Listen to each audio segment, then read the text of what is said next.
Hi, ನಾನು ನಿಮ್ಮ ಪ್ರೀತಿಯ KA10 ಕನ್ನಡತಿ. ಇವತ್ತು ನಾನು ನಿಮಗೆ ಸೌರವ್ ಗಂಗೂಲಿರವರ ಬಗ್ಗೆ ತಿಳಿಸಿಕೊಡುತ್ತಿದ್ದೇನೆ. ಪೂರ್ತಿ ವಿಡಿಯೋನ ಎಲ್ಲೂ ಸ್ಕಿಪ್ ಮಾಡದೆ ನೋಡಿ. ಸೌರವ್ ಗಂಗೂಲಿ ಅವರು ಭಾರತದ ಮಾಜಿ ಕ್ರಿಕೆಟ್ ನಾಯಕರಾಗಿದ್ದರು. ಇವರನ್ನು ಮಹಾರಾಜ ಎಂದು ಕರೆಯುತ್ತಾರೆ. ಇವರು 1972 ಜುಲೈ 8ರಂದು ಕೋಲ್ಕತ್ತಾದಲ್ಲಿ ಜನಿಸಿದರು. ಇವರು ಭಾರತ ಕ್ರಿಕೆಟ್ ತಂಡದ ಪ್ರಮುಖ ಆಟಗಾರರಾಗಿದ್ದು ಮತ್ತು BCCI ಅಧ್ಯಕ್ಷರಾಗಿ ಹಾಗೆಯೇ ICC ಪುರುಷರ ಕ್ರಿಕೆಟ್ ಸಮಿತಿಯ ಅಧ್ಯಕ್ಷರಾಗಿ ಸೇವೆ ಸಲ್ಲಿಸಿದ್ದಾರೆ. ಇವರ ಪೂರ್ಣ ಹೆಸರು ಸೌರವ್ ಚಂಡೀದಾಸ್ ಗಂಗೂಲಿ. ಇವರು ಹುಟ್ಟಿದ ಊರು ಕೋಲ್ಕತ್ತಾ, ಪಶ್ಚಿಮ ಬಂಗಾಳ. ಅವರ ಜನಪ್ರಿಯತೆ ಮಹಾರಾಜ, ದೊಡ್ಡರಾಜ ಎಂದು ಕರೆಯುತ್ತಾರೆ. ಇವರ ಕ್ರಿಕೆಟ್ ಜೀವನದ ಪ್ರಮುಖ ಅಂಶಗಳನ್ನ ನೋಡೋದಾದರೆ, ಇವರು ಭಾರತದ ಕ್ರಿಕೆಟ್ ತಂಡದ ಮಾಜಿ ನಾಯಕರಾಗಿದ್ದಾರೆ. ತಂಡದ ಪ್ರಮುಖ ಆಟಗಾರನಾಗಿ ಅವರು ಗಮನಾರ್ಹ ಪಾತ್ರ ವಹಿಸಿದ್ದಾರೆ. ಇವರು BCCI ಅಧ್ಯಕ್ಷರಾಗಿಯೂ ಕೂಡ ಕಾರ್ಯನಿರ್ವಹಿಸಿದ್ದಾರೆ.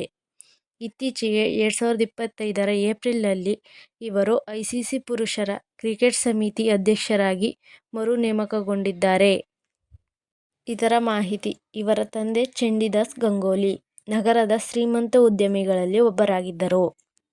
ಅವರು ತಮ್ಮ ಕ್ರಿಕೆಟ್ ವೃತ್ತಿ ಜೀವನದ ನಂತರ ಈಗಲೂ ಕ್ರಿಕೆಟ್ ಕ್ಷೇತ್ರದಲ್ಲಿ ಸಕ್ರಿಯರಾಗಿದ್ದಾರೆ. ಉದಾಹರಣೆಗೆ ವಿಲ್ಸನ್ ಕ್ಯಾಪಿಟಲ್ಸ್ ತಂಡಕ್ಕೆ ತರಬೇತುದಾರರಾಗಿ ಕಾರ್ಯನಿರ್ವಹಿಸುತ್ತಿದ್ದಾರೆ. ಗಂಗೂಲಿರವರ ಸಾಧನೆ.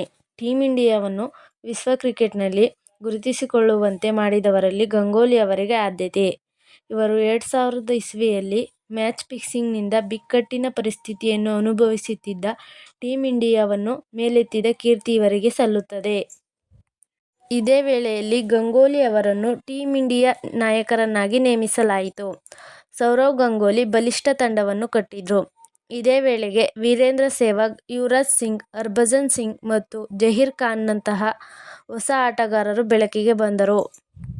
ಏಕದಿನ ಕ್ರಿಕೆಟ್ನಲ್ಲಿ 10,000 ರನ್ ಪೂರೈಸಿದ ಕೆಲವು ಆಟಗಾರರಲ್ಲಿ ಗಂಗೂಲಿಗೂ ಸ್ಥಾನ.